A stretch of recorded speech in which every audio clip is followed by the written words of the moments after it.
আসসালামু আলাইকুম ভিউয়ার্স, কেমন আছেন আপনারা সবাই? আশা করি সবাই ভালো আছেন। সো আজকেই শেষ, আমি চা খাচ্ছি, আজকেই শেষ সকালবেলা চা খাওয়া, রোজা আরম্ভ হচ্ছে। সো মাহে রমদান, খোশ আমদে মাহে রমদান।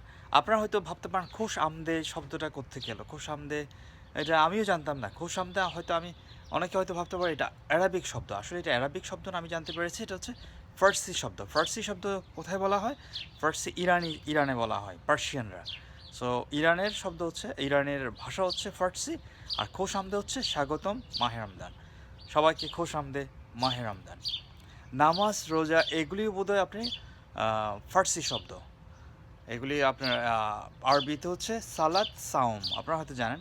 আমরা যেটাকে সেহারি বলি, আই থিঙ্ক সেহারিও বোধহয় ফার্সি শব্দ। সেহারির তাহলে অ্যারাবিকরা বলছে সুহুর, আর ইফতার আই এম নট শিওর। ইফতার কী শব্দ, এটাকে অ্যারাবিক হতে পারে হয়তো। আপনারা জানলে নিচে কমেন্ট করে লিখতে পারেন। সবাইকে রমজান মোবারক। আর একটা কথা আমি বলতে চাইছি যে আমাদের আপনারা মোহাম্মদ আলীর কথা শুনেছেন, উনি আর এই পৃথিবীতে নাই। মোহাম্মদ আলী শুধুমাত্র যে একজন মুষ্টিযুদ্ধ ছিল তা না, উনি ইসলামে কনভার্ট হয়েছিল, মুসলাম ধর্ম গ্রহণ করেছিলেন। এবং উনি শুধু ধর্ম গ্রহণ করেই যে ক্ষান্ত ছিল তা না, উনি কিন্তু মুসলিমদেরকে, ইসলামকে খুব পজিটিভলি করতো, রেপ্রেজেন্ট করতো। অনেক সময় আপনারা জানেন, আমি একটা একটা কথাই বলবো শুধুমাত্র। আমি হলিউডে গিয়েছিলাম, ওয়াক অফ ফেমে হেঁটেছিলাম। ওয়াক অফ ফেম কী জিনিস একটু বলি। এটা হচ্ছে আপনি হলিউডে যখন যাবেন, ওখানে একটা, বাংলাদেশে যদি ফুটপাথ বলে, ওটাকে সাইড ওয়াকেগুলিকে ওখানে স্টার দেখবেন, অনেকগুলি স্টার খচিত। তো ওখানে বড় বড় তারকারা, আপনি মুভি স্টার থেকে আরম্ভ করে টিভি স্টার, সিঙ্গার, বড় বড় সিঙ্গার, বা আপনার স্পোর্টসম্যান যারা, বলতে চাই বোঝায় খুব ফেমাস ব্যক্তিত্ব যারা, পার্সোনালিটি যারা, ওদের একটা স্টার থাকবে। এটা অনেকটা মোজাইকের মতোই, বা ওর উপর কিন্তু গোল্ডেন কালারের একটা ম্যাটাল দেওয়া থাকে।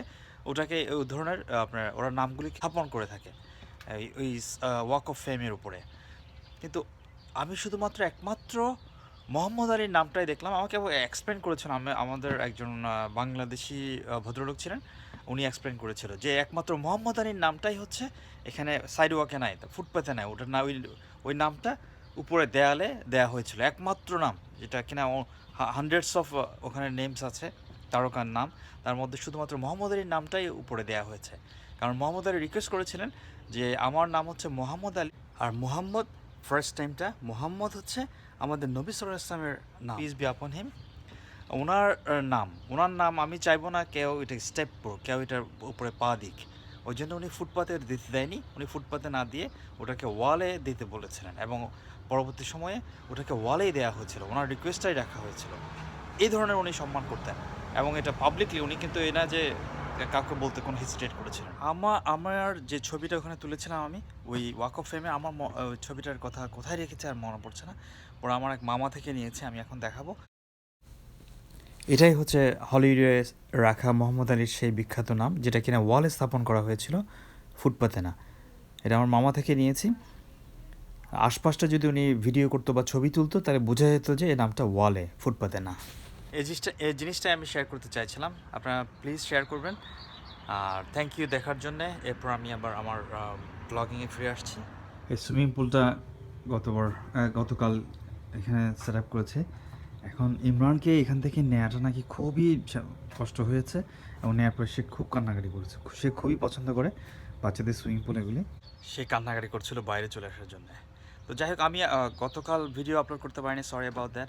হ্যাঁ, মাঝে মাঝে আমি ইংলিশে করার চেষ্টা করি, কারণ হচ্ছে পৃথিবীর অন্য মানুষও তো আপনি সেক্ষেত্রে বুঝতে পারে। আপনার বাংলাদেশে অত খারাপ অবস্থা না, মার্শাল্লাহ, আমাদের অনেকে ইংলিশ এখন কনভারসেশন করতে পারে, বুঝে। আমি খুব সহজে ইংলিশ বলার চেষ্টা করি, আমার ইংলিশ খুব একটা ভালো না, তারপর আমি চেষ্টা করি। যাই হোক, আপনার মাঝে মাঝে যদি ইংলিশ বা একটা ইংলিশ একটা বাংলা, বা অথবা যদি আমি মিক্স করে বলি, মাইন্ড করার কিছু না এতে। এটা সো পৃথিবীর অন্য দেশের মানুষের যেন বুঝতে পারে, ওই কারণেই আসলে করা হয়। গতকাল যে কারণে ভিডিও আপলোড করতে পারিনি, ওটা হচ্ছে আমি গিয়েছিলাম, বোট জার্নি বলতে পারেন, নৌকা ভ্রমণ বাংলায় যদি বলি। নৌকা ভ্রমণে গিয়েছিলাম, খুব চমৎকার। এটা প্যাসিফিক ওশানের পাশ দিয়েই, আপনার প্রশান্ত মহাসাগরের পাশ দিয়েই নিউপোর্ট হারবার, এটাকে বলে নিউপোর্ট হারবার। ওখানে আমরা বোট ভ্রমণ করেছিলাম, নৌকা ভ্রমণ করেছিলাম। আমি ভিডিওটা আপলোড করবো ইনশাল্লাহ, দেখবেন পরে। Thank you.